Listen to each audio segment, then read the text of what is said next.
Shalom, selamat pagi Bapak Ibu, semua yang dikasihi Tuhan. Kita semua berharga di mata Tuhan, amin. Puji nama Tuhan.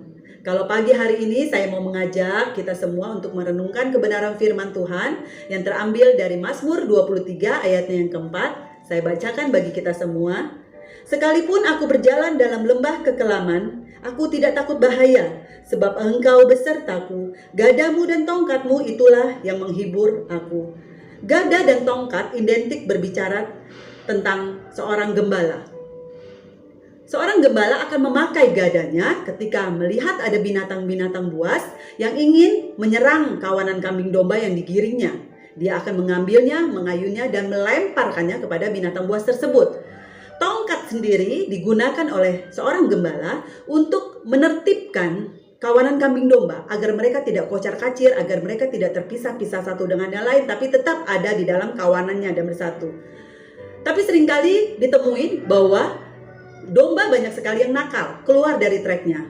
Mereka menjauh dari kawanannya, tapi gembala akan mengambilnya kembali, menemukannya kembali, dan membawanya masuk ke dalam kawanan kambing domba yang lain. Tapi sebelum dimasukkan dan disatukan lagi dengan kawanan kambing domba yang lain, dia akan memberi tanda di kakinya, yaitu agar dia mengerti kambing atau domba ini adalah nakal.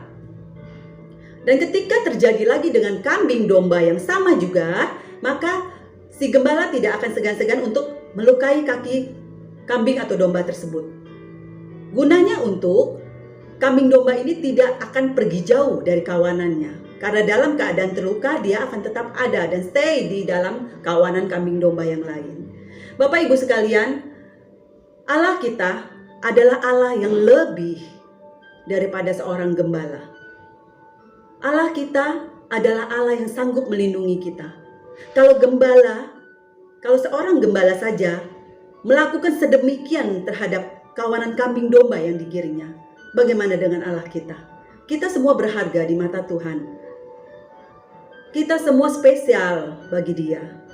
Maka perlindungannya atas kita akan senantiasa ada. Mungkin saat ini setiap pribadi kita memiliki masalah di dalam keluarga, di dalam kehidupan pribadi, bahkan di dalam kehidupan rohani kita masing-masing. Tapi percayalah, perlindungan Tuhan atas kita. Ketika ada masalah yang tidak kita pikirkan terjadi dalam kehidupan kita, ada pergumulan besar yang kita tidak rancangkan tapi terjadi dalam kehidupan kita, percayalah bahwa Allah melindungi kita dari segala mara bahaya. Dan semuanya tidak akan terjadi tanpa seizinnya Tuhan. Tapi jika Tuhan izinkan, maka Tuhan menyediakan bagi kita perlindungan bagi kita dan seluruh keluarga. Bapak Ibu sekalian, ada satu hal lagi.